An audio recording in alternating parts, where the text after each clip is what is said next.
Si vous double-cliquez sur l'objet, vous arrivez au niveau de la texture et vous voyez ici, en haut à gauche, la texture. Vous avez le papier et vous avez l'image. Tiens, le papier, si on le sélectionne et qu'on va modifier ici dans Propriétés la couleur de base, vous allez pouvoir choisir peut-être une couleur de papier différente. Alors, couleur, voilà. Mais c'est plus vraiment une texture de papier du coup. Parce qu'en fait, le papier, c'était une image. Donc, pour modifier la couleur de papier, il faudrait plutôt amener une image qui vient de Photoshop. Donc là, je ne pense pas que ça va le faire pour modifier vraiment la couleur. Vous pouvez éventuellement, si vous voulez, oublier l'image du papier et passer à la colorisation de la matière de base. C'est une possibilité. D'accord. Donc le texturage du papier n'y est plus, mais voilà. Et touche Escape pour se débarrasser du panneau. Donc je vous rappelle, j'ai double-cliqué sur l'objet. Je suis arrivé au niveau des textures. J'ai sélectionné la texture du papier. Et là, je suis allé modifier la couleur de base. Ceci dit, on a quand même une normal map ici pour le papier.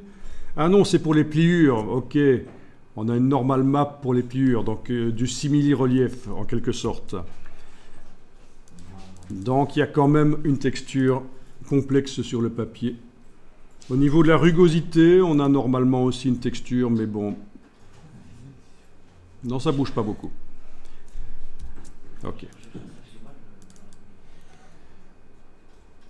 Bien, si vous voulez, après avoir fait ça, vous pouvez à nouveau dupliquer l'objet. Voilà. Comme ça, vous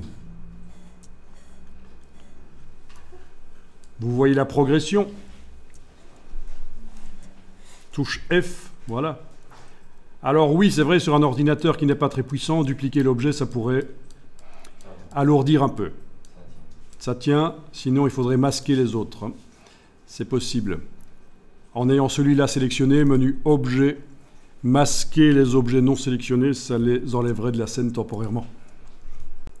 Donc si je double-clique, je suis au niveau de la texture ici, enfin de l'image, voilà. Et si je fais touche Alt, ça va dupliquer l'image. Voilà. Je tourne avec le bouton droit. Le problème, c'est que ça se voit vraiment que on a le même qui se répète à cet endroit-ci. Et chez moi, en tout cas, on le voit. Donc peut-être qu'il faudrait, plutôt que de dupliquer ici, il faudrait peut-être dans Photoshop faire une variante.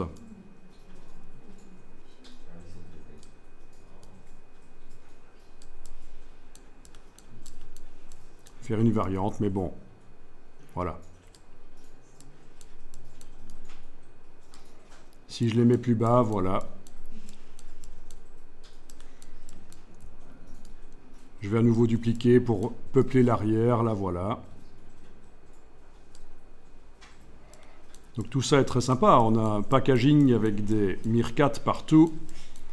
Donc j'en ai 3 finalement. Avec la touche Alt, j'ai dupliqué l'image. C'est la même chose que d'importer la même.